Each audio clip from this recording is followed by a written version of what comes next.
Here's what it looks like as you're up and out the door this morning. Most areas nice and dry, which is the good news. A good bit of cloud cover. We'll call it partly to mostly cloudy throughout the day today.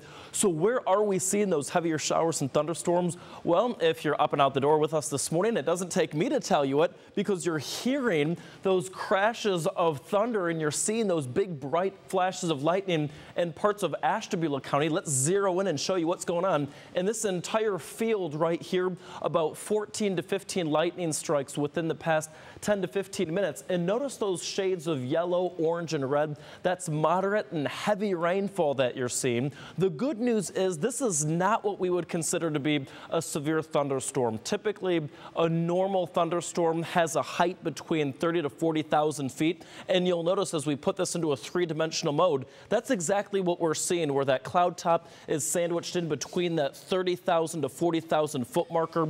Typically in a severe thunderstorm, you would expect to see a thunderstorm height above 40 to 50,000 feet, if not pushing 60. So long story short, this is not a severe weather threat that we're seeing today, which is the good news. However, nonetheless, you could expect some gusty winds, perhaps even some small hail out of some of these storms that we see throughout the afternoon. But this morning, things actually not really all that dramatic. Ashtabula down towards Geneva and roaming shores. It's just some light sprinkles that you're seeing in your neck of the woods. We'll take you over toward Twinsburg. We're in Twinsburg and just east of town, heading in the general direction of 422 and Bainbridge, seeing some light to moderate showers out your way.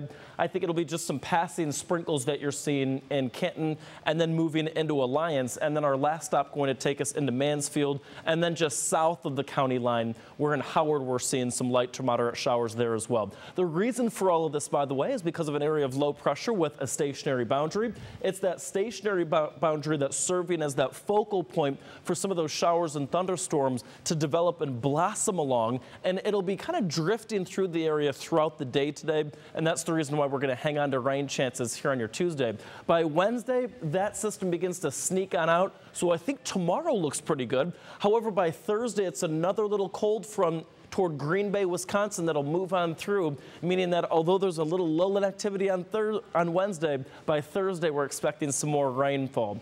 Here's what it looks like as we go hour by hour. I think that during your drive home from work, we're getting wet, so have those umbrellas ready to go. We're dry tomorrow, as we mentioned. However, by Thursday, notice our chances for rain on the increase.